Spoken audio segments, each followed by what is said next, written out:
So hello बच्चों, कैसे हैं बच्चा पार्टी।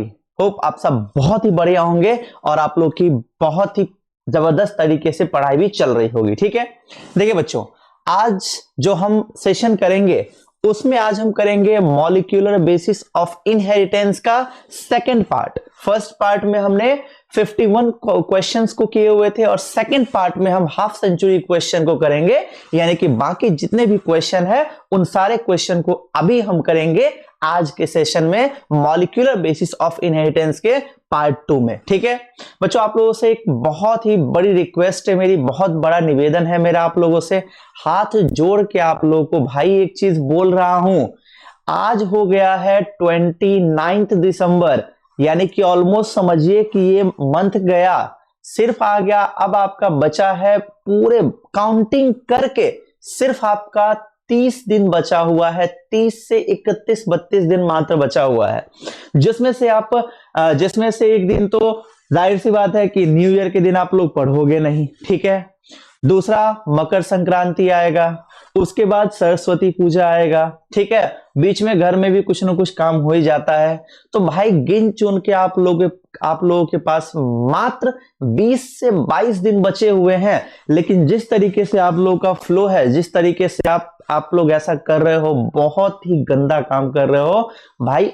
नहीं सुधरोगे। बार बार ये चीज आप लोगों को कह रहा हूं, बार बार कह रहा हूं भाई कि बोर्ड इतना भी आसान नहीं है, खेल नहीं है। कब की बाजी कब पलट जाए कुछ नहीं कह सकते। वो सुने होंगे ना, आईपीएस मनोज शर्मा जो थे, जिनके स्कूल में ये रीत चलती थी कि कोई बच्चा पढ़ता नहीं था, एग्जाम के दिन चीटिंग करवा दिया था, पास हो जाते थे। और एग्जाम के ही दिन ऐसा हुआ कि डीएम सर उस दिन उसी के रूम में वहां पे बैठ गए, जिसके कारण बच्चे चीटिंग नहीं कर पाए और पूरा का पूरा स्कूल फेल हो गया। तो भैया वैसा ही कंडीशन आप लोग के साथ भी हो सकता है। इसीलिए यार आप लोगों को बार बार समझा रहा हूं, फिर भी आप लोग बात मानने को तैयार नहीं हो रहे हो। नहीं पढ़ोगे कुछ नहीं होने वाला है, बोर्ड में फेल हो जाओगे। ठीक है, यदि मान लो कि बोर्ड में गलती से पास भी हो गए, यदि आपके पास कंसेप्ट नहीं है, नहीं पढ़े हो, चोरी मार के यदि पास भी हो जाओ, क्या करोगे आगे भैया। कंपटीशन में थोड़ी ना चीटिंग कर पाओगे, थोड़ी ना चोरी कर पाओगे। वहीं 12th हो जाएगा, ग्रेजुएशन में नाम लिखाओगे, बीए बीएससी बीकॉम वाले में फर्स्ट सेमेस्टर में एडमिशन करवाओगे। 4 साल का ग्रेजुएशन अब हो गया है, 8 सेमेस्टर हो गया है। ठीक है, इंटरनल और एक्सटर्नल एग्जाम को मिलाकर के पहले 3 साल का ग्रेजुएशन था, 3 साल में 3 एग्जाम बस। अभी ऐसा हो गया है कि 8 सेमेस्टर हो गया है और अब इंटरनल एग्जाम भी होता है, यानी कि 16 एग्जाम हो गया है।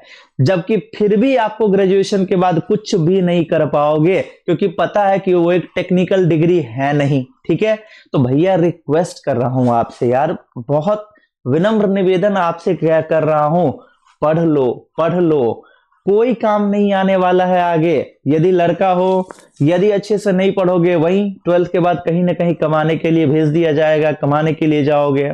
लड़की हो, यदि नहीं पढ़ रहे हो, आगे कुछ भी नहीं करोगे, तो वही है 2-3 सालों के अंदर में आपके लिए रिश्ता आ जाएगा, शादी करवा के ससुराल भेज दिया जाएगा, ससुराल में जाकर के गोबर पाथना।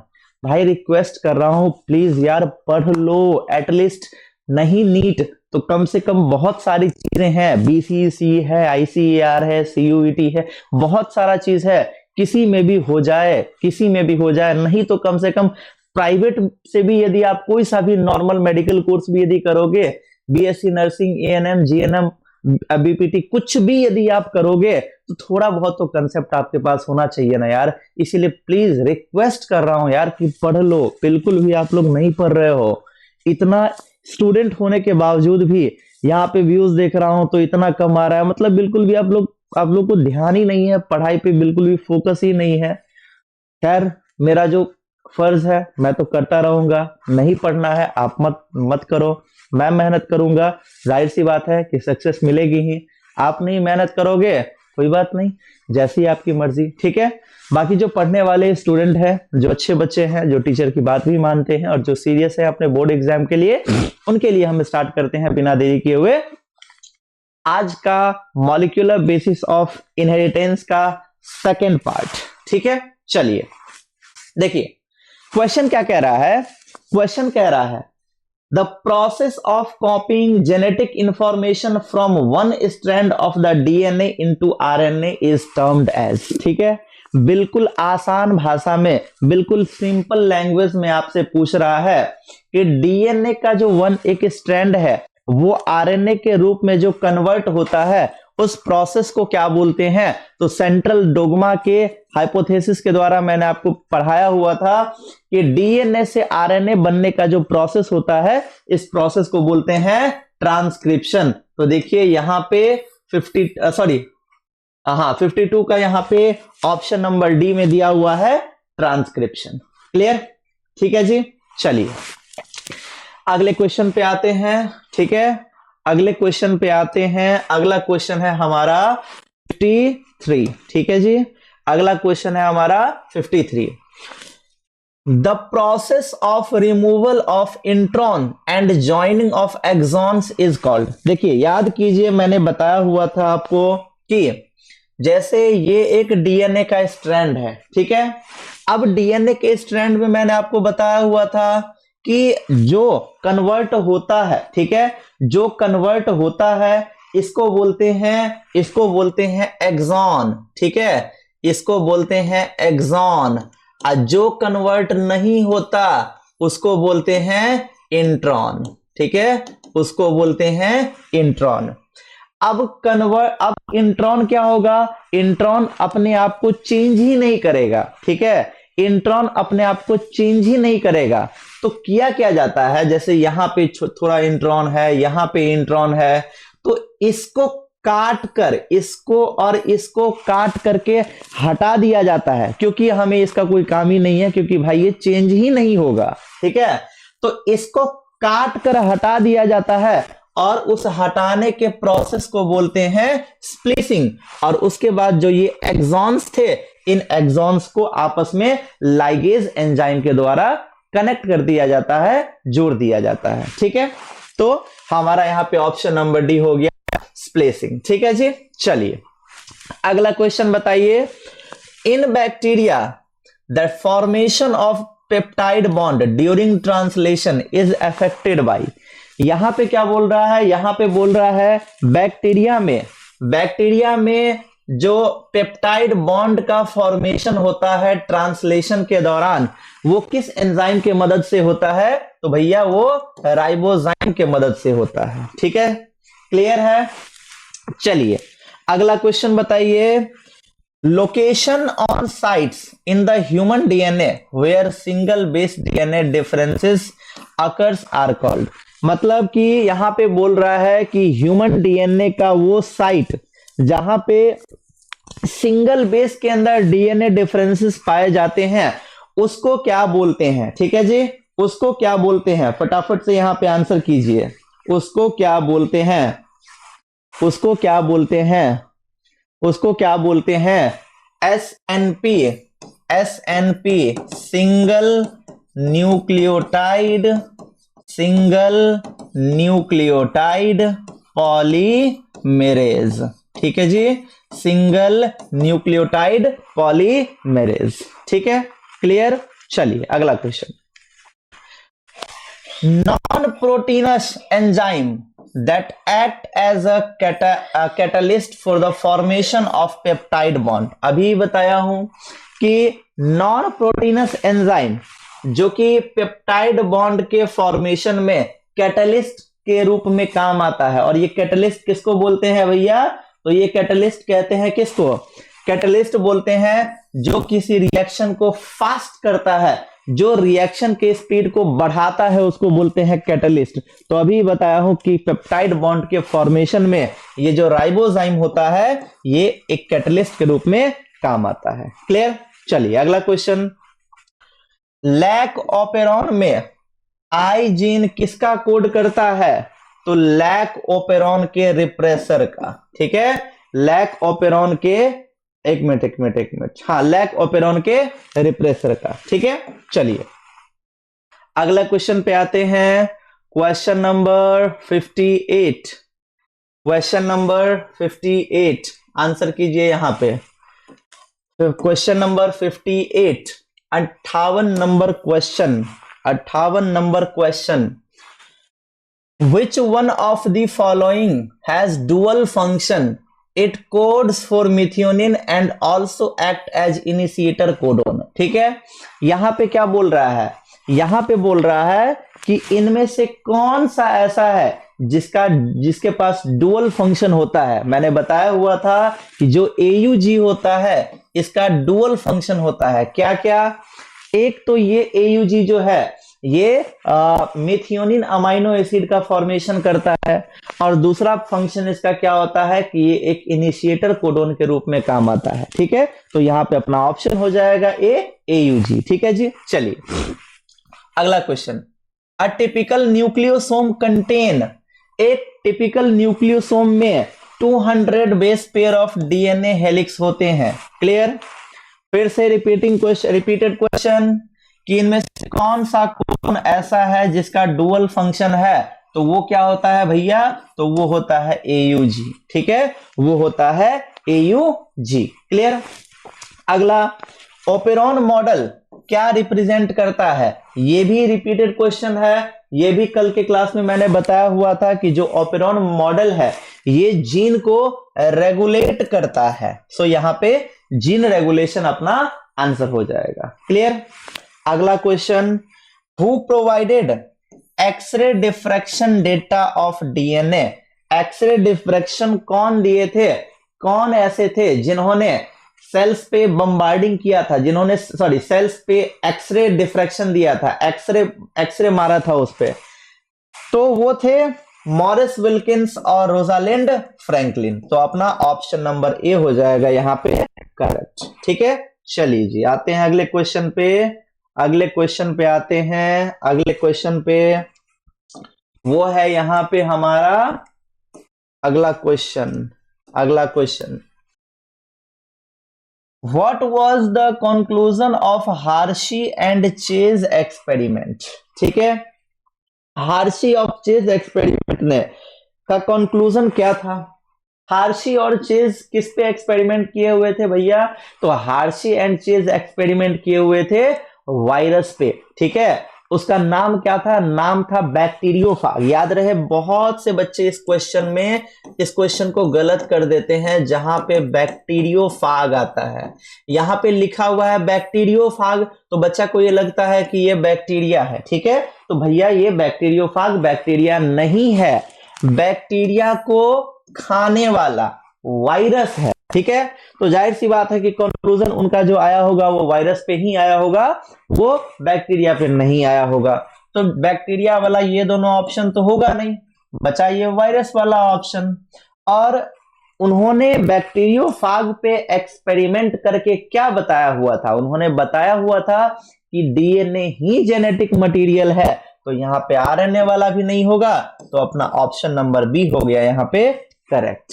ठीक है जी, क्लियर। चलिए अगला question, Which of the following is not termination codon। इनमें से कौन सा टर्मिनेशन कोडोन नहीं है, ये है UGA है, UAA है, AUG की बात करेंगे तो ये टर्मिनेशन कोडोन नहीं है।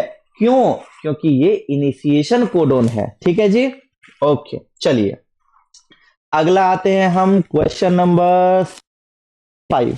ठीक है, क्वेश्चन नंबर 65 पे। यहां पे क्या कह रहा है, यहां पे क्या कह रहा है, यहां पे कह रहे हैं ये भैया कि what is the meaning of charging of tRNA। Translation का जो पहला प्रोसेस था that is charging of tRNA, उसके बारे में बोल रहा है कि चार्जिंग ऑफ tRNA का मतलब यहां पे क्या हुआ। तो मैंने बताया हुआ था कि जो अमाइनो एसिड जो लिंक होता है कॉग्नेट tRNA के साथ उसी को बोलते हैं चार्जिंग ऑफ tRNA। तो यहां पे अपना ऑप्शन नंबर A हो जाएगा करेक्ट। क्लियर, चलिए अगला question, some amino acids are coded by more than one codon, such code is known as. मतलब कि कुछ अमाइनो एसिड ऐसे होते हैं जो कि एक से ज्यादा कोडोन के द्वारा कोड होते हैं। ठीक है, जैसे कोडिंग होता है ना UAA, UAG, AUG, ये सब एक कोड हुआ। ठीक है, अब याद कीजिए मैंने बताया हुआ था कि कोडोन बनता कितना है, तो कोडोन बनता है 64, लेकिन अमाइनो एसिड कितने बनते हैं, अमाइनो एसिड तो होते हैं ओनली 20। मतलब कि कुछ ना कुछ कोडोन तो ऐसे होंगे कि ज्यादा कोडोन होंगे और वही वो एक ही अमाइनो यानी कि तीन चार चार पांच ऐसे कोडोन होंगे जो कि एक ही अमाइनो एसिड का फॉर्मेशन कर रहे होंगे। तो ऐसे को क्या बोलते हैं, ऐसे को बोलते हैं डीजेनरेट या फिर रिडंडेंट। क्लियर। चलिए अगला क्वेश्चन यहां पे बोल रहा है what is the role of Y gene in lac operon. I gene वाले में मैंने क्या बताया हुआ था, आई जीन वाले में कि आई वाला जो होता है वो क्या करता है भैया, तो सॉरी जेड वाले के बारे में बताया हुआ था कि वो बीटा गैलेक्टोसाइडेज का फॉर्मेशन करता है, ठीक है। उसके बाद आई वाले मैंने बताया हुआ था कि वो क्या कर रहा था, रिप्रेसर के रूप में काम आ रहा था। और यहां पे बोल रहा है वाई जीन, तो वाई जीन क्या करता है, वाई जीन परमीएज का फॉर्मेशन करता है, ठीक है। वाई जीन जो होता है ये परमीएज का फॉर्मेशन करता है, वही यहां पे बोल रहा है, ठीक है। और लास्ट में ए जीन जो बताया हुआ था, ठीक है, लास्ट में ए जीन जो बताया हुआ था, ये ए जीन ट्रांस एसिटाइलेज का फॉर्मेशन करता है। क्लियर। चलिए अगला question, satellite DNA is a useful tool of, जो सैटेलाइट डीएनए होता है वो एक इंपॉर्टेंट टूल होता है किसके लिए, तो वो एक इंपॉर्टेंट टूल होता है फॉरेंसिक साइंस के लिए। फॉरेंसिक साइंस में उसका बड़ा योगदान होता है, फॉरेंसिक साइंस में उसकी बहुत अहम भूमिका होती है किसी क्राइम का या फिर क्रिमिनल का पता लगाने में, ठीक है जी। चलिए अगला क्वेश्चन पे आते हैं। अगला क्वेश्चन है 69 नंबर, 69 नंबर क्वेश्चन है। ये क्वेश्चन क्या कह रहे हैं इसको भी समझ लेते हैं, ठीक है। चलिए 69 नंबर क्वेश्चन कह रहा है यहां पे कि nuclear transplantation technique was discovered by, जो न्यूक्लियस का ट्रांसप्लांटेशन होता है, जो न्यूक्लियर ट्रांसप्लांटेशन होता है, इस टेक्निक की डिस्कवरी किसके द्वारा की गई थी, तो ये थे ब्रिग्स, ठीक है। चलिए अगला क्वेश्चन, अगला question, DNA and RNA are similar in, DNA और आरएनए किस चीज में सिमिलर होते हैं, तो ये इनका जो न्यूक्लियोटाइड है, इनके न्यूक्लियोटाइड से पॉलीमर बनता है, तो इसमें क्या है, ये बिल्कुल सेम है, ठीक है। रिपीटेड क्वेश्चन, कल भी ये क्वेश्चन मैंने करवाया हुआ था, 71 नंबर क्वेश्चन यहां पे बोल रहा है कि डीऑक्सीराइबोज और राइबोज शुगर के किस क्लास से बिलोंग करता है, तो वो पेंटोज यानी कि पेंटोज शुगर का ये दोनों टाइप था, ठीक है। और ये मैंने कल के क्लास में भी समझाया हुआ था। क्लियर। चलिए अगला question, there are 100 amino acids, how many type of protein can be formed by triplet of genetic code, ठीक है। मतलब कि यदि मान लीजिए कि 100 अमाइनो एसिड है, 100 अमाइनो एसिड है, तो कितने प्रकार का प्रोटीन का फॉर्मेशन होगा जेनेटिक कोड के ट्रिपलेट के द्वारा, तो ये 100/20, ठीक है, 100 का पावर 20, इतना ज्यादा प्रोटीन का फॉर्मेशन होगा यदि 100 अमाइनो एसिड है तो, ठीक है। उसके बाद पाँव में कुछ हो गया है ठंड के कारण, चलिए okay okay, the genetic code occurs in, यहां पे बोल रहा है जो जेनेटिक कोड होता है, जो यहां पे बोल रहा है क्वेश्चन नंबर 73, जो जेनेटिक कोड होता है ये कहां पे हमें देखने को मिलता है, तो ये जेनेटिक कोड हमें मैसेंजर आरएनए के ऊपर, ठीक है।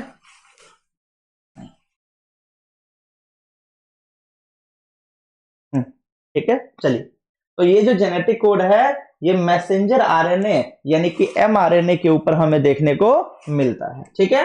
चलिए अगला क्वेश्चन पे आते हैं। अगला क्वेश्चन क्या कह रहे हैं, अगले क्वेश्चन भाई साहब जो कह रहे हैं, ठीक है, अगला जो क्वेश्चन कह रहे हैं ये कह रहे हैं कि triplet UUU codes for, UUU codes for, जो एक कोड बनता है यूयूयू, ठीक है, ये किस अमाइनो एसिड को कोड करता है? तो ये फिनाइल एलानिन वाले अमाइनो एसिड को कोड करता है। इसी से रिलेटेड बीमारी मैंने आपको पढ़ाया हुआ था ना, फिनाइल कीटोनूरिया वाला। क्लियर? तो याद रखिएगा यू जो होता है ये फिनाइल एलानिन को कोड करता है। ठीक है, चलिए अगला है यहां पे कि in gene mutation adenine is replaced by guanine. ठीक है, जीन म्यूटेशन में क्या होता है? जीन म्यूटेशन की यदि हम बात करेंगे तो जीन म्यूटेशन में एडेनिन रिप्लेस हो जाता है गुआनिन के द्वारा।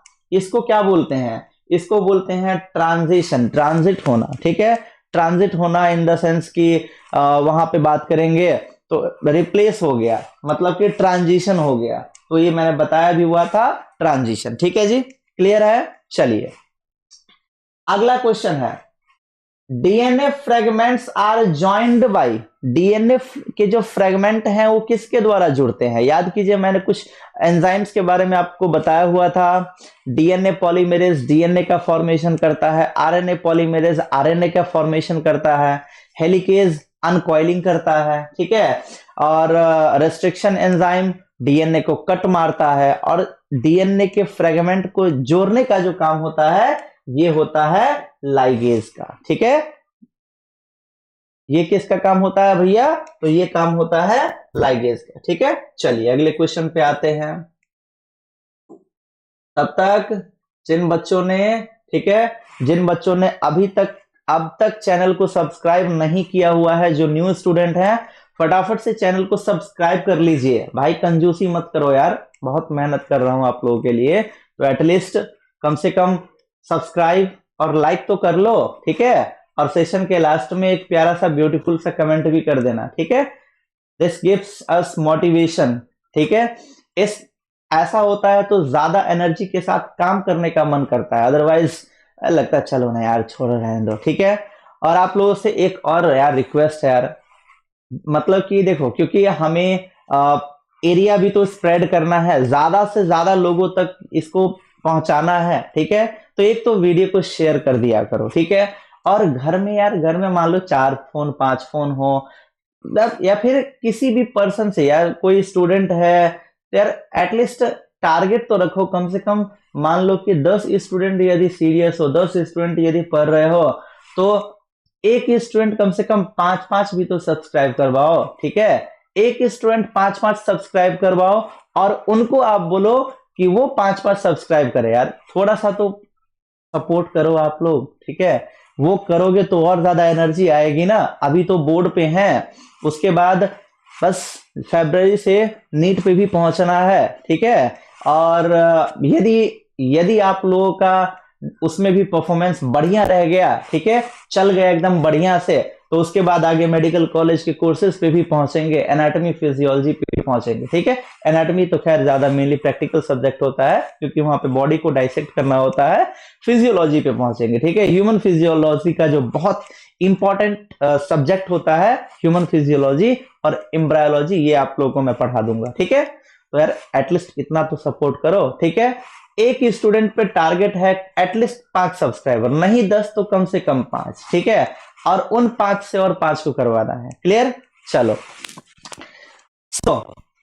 अगला है during expression of lac operon. ठीक है, अगला है during expression of lac operon, during expression of lac operon RNA polymerase binds to. ठीक है, आरएनए पॉलीमरेज किसके साथ बाइंड करता है? तो ये मैंने आप लोगों को बताया भी हुआ था कि वो होता है कौन सा? वो होता है प्रोमोटर वाला जीन। ठीक है, ये होता है कौन सा भैया? ये होता है प्रोमोटर जीन। ठीक है, चलिए अगला, continuously functional gene.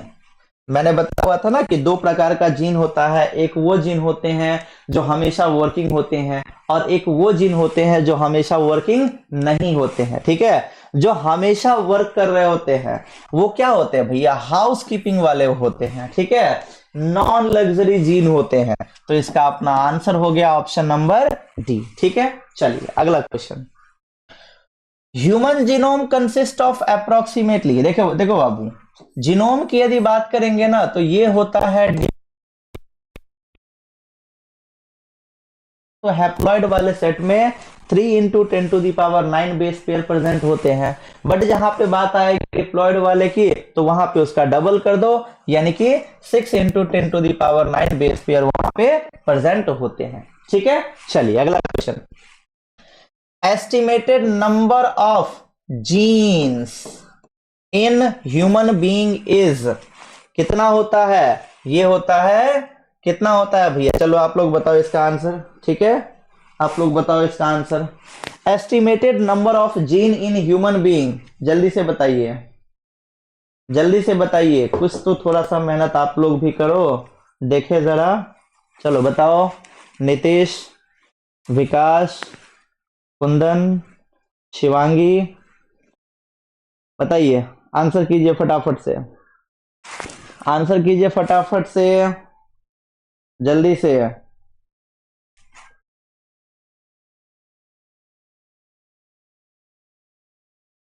Human being के बॉडी में लगभग कितना जीन प्रेजेंट होता है? ठीक है, ह्यूमन बीइंग के बॉडी में लगभग कितने जीन प्रेजेंट होते हैं? ठीक है, जल्दी से बताओ। मैंने पढ़ाया हुआ था लगभग 25 से 30 हजार के आसपास में, तो यहाँ पे अपना ऑप्शन नंबर हो जाएगा सी करेक्ट। ठीक है जी, ठीक है, क्लियर है। चलिए अगला क्वेश्चन।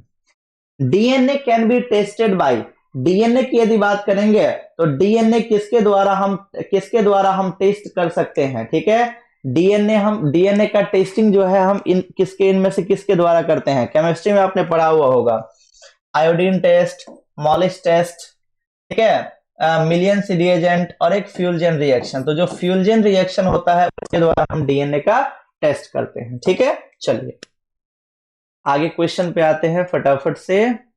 हाँ जी, चलिए आगे क्वेश्चन पे आते हैं। ये क्वेश्चन कह रहे हैं यहाँ पे, हाँ, क्वेश्चन नंबर है 82, क्वेश्चन नंबर है 82। तो 82 क्या कह रहा है भाई? कौन थे जिन्होंने डीएनए पॉलीमरेज की डिस्कवरी की थी? कॉर्नबर्ग, वो साइंटिस्ट थे जिन्होंने डीएनए पॉलीमरेज की डिस्कवरी करी थी। हरगोविंद खुराना को जो नोबेल प्राइज मिला था किस चीज के लिए, किस चीज के लिए?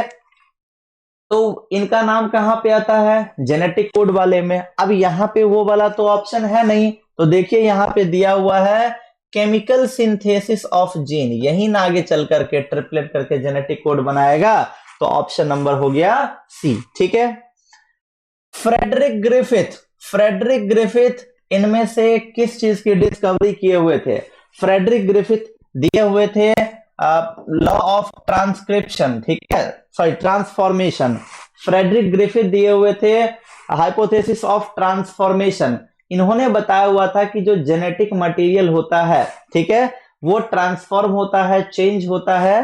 तो ये सॉरी फ्रेडरिक ग्रिफिथ, तो ये फ्रेडरिक ग्रिफिथ जो एक्सपेरिमेंट किए हुए थे चुहा वाला, ठीक है, तो ये फ्रेडरिक ग्रिफिथ दिए हुए थे ट्रांसफॉर्मेशन का प्रिंसिपल। ठीक है, फ्रेडरिक ग्रिफिथ दिए हुए थे ट्रांसफॉर्मेशन का प्रिंसिपल। अगला है ड्यूरिंग ट्रांसक्रिप्शन, ट्रांसक्रिप्शन के दौरान the site of DNA molecule eight which RNA polymerase binds called. ठीक है, मतलब कि ट्रांसक्रिप्शन के दौरान जो वो साइट जहां पे आरएनए पॉलीमरेज बाइंड करता है, जहां पे आरएनए पॉलीमरेज बाइंड करता है, उस साइट को क्या बोलते हैं? देखिए यहां पे प्रोसेस बोल रहा है ट्रांसक्रिप्शन। अब ट्रांसक्रिप्शन होगा मतलब क्या बनेगा? मतलब बनेगा आरएनए। जब आरएनए बनेगा तो उसमें क्या चाहिए? आरएनए पॉलीमरेज चाहिए। तो भैया आरएनए पॉलीमरेज किधर से बाइंड करता है? तो आरएनए पॉलीमरेज प्रोमोटर वाले साइड से ना बाइंड कर रहा था, तो यहां पे अपना option number A is correct. ठीक है, चलिए अगला, which is recognition site of tRNA. TRNA का रिकॉग्निशन साइट क्या होता है? तो वो होता है एंटीकोडोन। ठीक है, इनमें से कौन से आरएनए हैं जो कि शॉर्ट लिव, जिनका लाइफ स्पैन कम होता है? तो वो होते हैं एमआरएनए। एमआरएनए का जो लाइफ स्पैन है वो कम होता है, इस बात को आप याद रखिएगा। ठीक है, चलिए अगला क्वेश्चन पे आते हैं। यहां पे है आपका क्वेश्चन नंबर 88। ठीक है, question number 88। Nucleosome contain nucleosome के पास इनमें से क्या होता है? ठीक है, न्यूक्लियोसोम के पास इनमें से क्या होता है? जो न्यूक्लियोसोम थे, न्यूक्लियस के ऊपर में डीएनए को रैप किया गया था, इस तरीके से लपेटा गया था। किसकी मदद से लपेटा गया था? Histone octamer. ठीक है, तो यहां पे अपना ऑप्शन सामने में ही दिख रहा है, option number A, histone molecule. तो जो न्यूक्लियोसोम होते हैं इनके पास होता है हिस्टोन मॉलिक्यूल। ठीक है, चलिए अगला क्वेश्चन। अगला है most abundant RNA of the cell, यानी कि सेल में सबसे ज्यादा कौन सा आरएनए होता है? तो वो होते हैं आरएनए, यानी कि राइबोसोमल आरएनए, जो कि प्रोटीन का सिंथेसिस करते हैं। ठीक है, जो कि प्रोटीन का सिंथेसिस करते हैं। ठीक है जी, क्लियर है जी। चलिए आगे देखते हैं। RNA is genetic material of, RNA इनमें से किसका जेनेटिक मटेरियल है? यदि हम बात करेंगे प्रोकैरियोट की और यूकैरियोट की, तो प्रोकैरियोट और यूकैरियोट इन दोनों के पास जो जेनेटिक मटेरियल होता है ये होता है अपना डीएनए। इकोलाई क्या है? इकोलाई है बैक्टीरिया, और बैक्टीरिया भी आते हैं प्रोकैरियोट्स के अंदर, मतलब कि इनके पास भी जेनेटिक मटेरियल है डीएनए। बचा क्या? टीएमवी, टोबैको मोज़ेक वायरस, और बताया हुआ था कि टोबैको मोज़ेक वायरस के पास यहाँ पे क्या होता है? डीएनए भी यहाँ पे प्रेजेंट होता है। ठीक है, डीएनए और आरएनए इनमें से किस चीज में डिफर होते हैं? शुगर और फॉस्फेट में? नो, दोनों ही न्यूक्लिक एसिड हैं। Number of carbon atom in sugar? No. Nitrogen base and phosphate group? No. तो वो नाइट्रोजन बेस और शुगर में कैसे? डीएनए की यदि बात करेंगे, एक तरफ हमने लिख लिया डीएनए और दूसरी तरफ हमने लिख लिया आरएनए। ठीक है, एक तो पहला हम देखते हैं शुगर का, तो आरएनए के पास होता है राइबोज शुगर। ठीक है, और डीएनए के पास होता है डीऑक्सी राइबोज शुगर। तो ये शुगर में ये दोनों डिफर करते हैं, ये पता चल गया। दूसरा कि नाइट्रोजन बेस वाला, तो डीएनए के पास प्रेजेंट होता है एडेनिन, थाइमिन, गुआनिन और साइटोसिन, और इनके पास प्रेजेंट होता है एडेनिन, यूरासिल, गुआनिन और साइटोसिन। ठीक है, तो ये नाइट्रोजन बेस और शुगर तक क्लियर है? ओके, चलिए अगला क्वेश्चन पे आते हैं। द बेसिक यूनिट, यानी कि monomer of nucleic acid molecule, पहला ही क्वेश्चन था जब मैंने इस क्वेश्चन का बताया हुआ था कल के क्लास में। द फर्स्ट क्वेश्चन यहाँ पे था जब मैंने फॉर्मूला लिख करके आपको समझाया हुआ था कि जो न्यूक्लिक एसिड होता है, न्यूक्लिक एसिड के यूनिट को बोलते हैं न्यूक्लियोटाइड। ठीक है, चलिए अगला क्वेश्चन। इनमें से कौन सा न्यूक्लियोटाइड है? याद रहे यहां पे आपसे वो नाइट्रोजन बेस नहीं पूछ रहा है। ठीक है, ये तो नाइट्रोजन बेस है, ये भी नाइट्रोजन बेस है, ये अमाइनो एसिड है। ठीक है, बचा क्या? यूरिडाइलिक एसिड। ठीक है, तो यहां पे ये जो न्यूक्लियोटाइड है, यूरिडाइलिक एसिड, साइटाडाइलिक एसिड, थाइमाडाइलिक एसिड, ये सब क्या हो जाएगा? ये सब हो जाएगा आपका न्यूक्लियोटाइड। ठीक है जी, चलिए अगला। Synthesis of DNA from RNA, DNA का आरएनए से बनने को क्या बोलते हैं? तो ये तो मैंने आपको बताया हुआ था कि डीएनए से डीएनए यदि बनेगा तब इसको क्या बोलते थे भैया? तब इसको बोलते थे रेप्लिकेशन। डीएनए से यदि आरएनए बनेगा तब इसको क्या बोलते थे? इसको बोलते थे ट्रांसक्रिप्शन। यदि आरएनए से प्रोटीन बनेगा तब इसको क्या बोलते थे? तब इसको बोलते थे ट्रांसलेशन। क्लियर? तो ये रहा यहां पे। ठीक है जी, क्लियर है? ये तो हो गया नॉर्मल। अब यहां पे जो आपसे क्वेश्चन पूछ रहा है, इस क्वेश्चन में आपको बोल रहा है कि आरएनए से जो डीएनए बनेगा इस प्रक्रिया को क्या बोलते हैं? रिवर्स मतलब उल्टा ट्रांसक्रिप्शन। ठीक है, रिवर्स ट्रांसक्रिप्शन वो प्रोसेस होता है जिसके द्वारा आरएनए से डीएनए बनता है, that is reverse transcription. Clear? चलिए अगला क्वेश्चन पे आते हैं। अगला क्वेश्चन है हमारा यहाँ पे क्वेश्चन नंबर 95। ठीक है, चलिए बताइए यहाँ पे फटाफट से। ठीक है, यहाँ पे आप लोग फटाफट से इस क्वेश्चन का आंसर कीजिए। क्वेश्चन नंबर 95 का यहाँ पे आप लोग आंसर करो। ठीक है, क्वेश्चन नंबर 95 में क्या कह रहे हैं भाई साहब? 95 में कह रहे हैं यहाँ पे, इन एनिमल सेल के अंदर ट्रांसक्रिप्शन और ट्रांसलेशन कहां पे होता है? बहुत इंपॉर्टेंट क्वेश्चन है। इस टाइप का क्वेश्चन आपसे ऑब्जेक्टिव में जाहिर सी बात है कि पूछ लिया जा सकता है। ठीक है, तो ट्रांसक्रिप्शन और ट्रांसलेशन कहां पे होता है? तो भैया ट्रांसक्रिप्शन होता है न्यूक्लियस में और ट्रांसलेशन होता है साइटोप्लाज्म के अंदर। तो यहां पे ऑप्शन नंबर सी हो गया करेक्ट। ठीक है, चलिए silencing of gene could be achieved through the use of, यानी कि जीन के साइलेंसिंग का जो प्रोसेस होता है हम किस चीज के द्वारा हम इसका कर सकते हैं? आरएनए इंटरफेरेंस के द्वारा और एंटीसेंस आरएनए, यानी कि बोथ ए एंड बी। ठीक है, ये भी क्वेश्चन कल मैंने बता दिया हुआ था, ये वाला भी आ चुका है कि पायरिमिडीन जो आरएनए के अंदर प्रेजेंट होता है, पायरिमिडीन जो आरएनए के अंदर प्रेजेंट होता है, साइटोसिन और यूरासिल, यहां पे आरएनए में थाइमिन एब्सेंट होता है। तो cytosine and uracil is option number C. ठीक है बॉस, चलिए अगला क्वेश्चन है अपना, ये क्वेश्चन कह रहे हैं, ये क्वेश्चन क्या कह रहे हैं? ये भी क्वेश्चन रिपीटेड है, कल इस क्वेश्चन का भी बता दिया हुआ था कि यदि हम डीएनए के आइसोलेटेड पीस को हम रखते हैं 82 से 92 डिग्री सेल्सियस में, बहुत ज्यादा हीट दे रहे हैं, गर्मी दे रहे हैं। ठीक है, होता क्या है जब गर्मी होता है तो चिपकाले सैया फेविकॉल से नहीं होता है। ठीक है, वहां पे क्या होता है, हटाले सैया गैप देकर।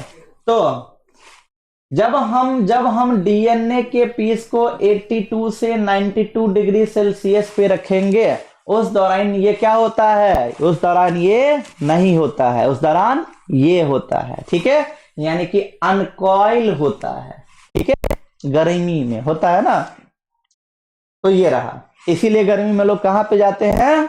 हिल स्टेशन। ठीक है, समझ रहे हो ना? चलो, DNA strand are anti parallel because of, DNA के जो स्ट्रैंड होते हैं वो एंटी पैरेलल होते हैं। कैसे एंटी पैरेलल होते हैं? बताया हुआ था मैंने आपको, यदि ये 5 प्राइम टू 3 प्राइम है तो ये वाला 3 प्राइम टू 5 प्राइम होगा। क्यों? किसके कारण? किस बॉन्ड के कारण? तो वो होगा हाइड्रोजन बॉन्ड के कारण। ठीक है, क्योंकि पिरिमिडीन जुड़ा हुआ होता है किससे? प्यूरिन से। ऑपोजिट्स में जुड़ा हुआ होता है। तो जो डीएनए स्ट्रैंड है ये एंटी पैरेलल होते हैं बिकॉज ऑफ हाइड्रोजन बॉन्ड, यानी कि एच बॉन्ड। ठीक है बॉस, क्लियर है यहां तक? यहां तक कोई दिक्कत? ओके, चलिए अगला क्वेश्चन।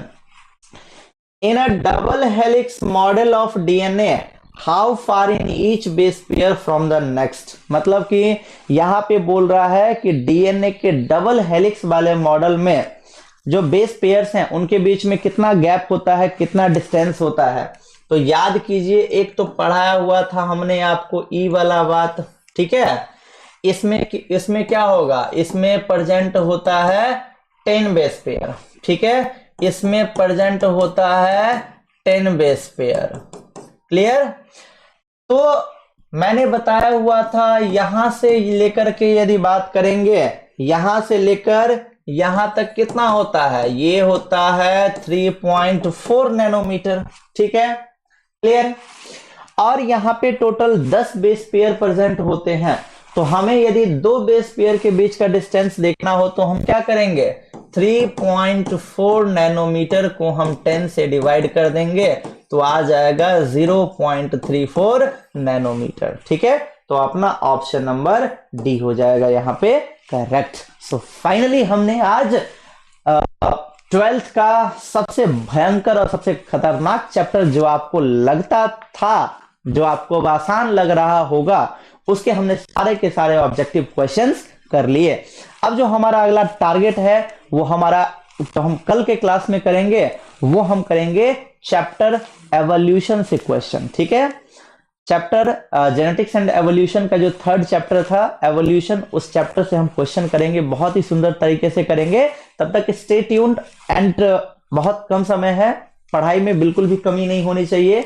जितना क्वेश्चन प्रैक्टिस करो, एनसीईआरटी अंडरलाइन करो, करते रहो। ठीक है, और जिन्होंने अब तक चैनल को सब्सक्राइब नहीं किया है, फटाफट से चैनल को सब्सक्राइब कीजिए, वीडियो को लाइक कीजिए, बहुत प्यारा सा सुंदर सा कमेंट कीजिए। तब तक के लिए गुड नाइट, शुभ रात्रि, मिलते हैं अपने अगले क्लास में। Bye bye guys.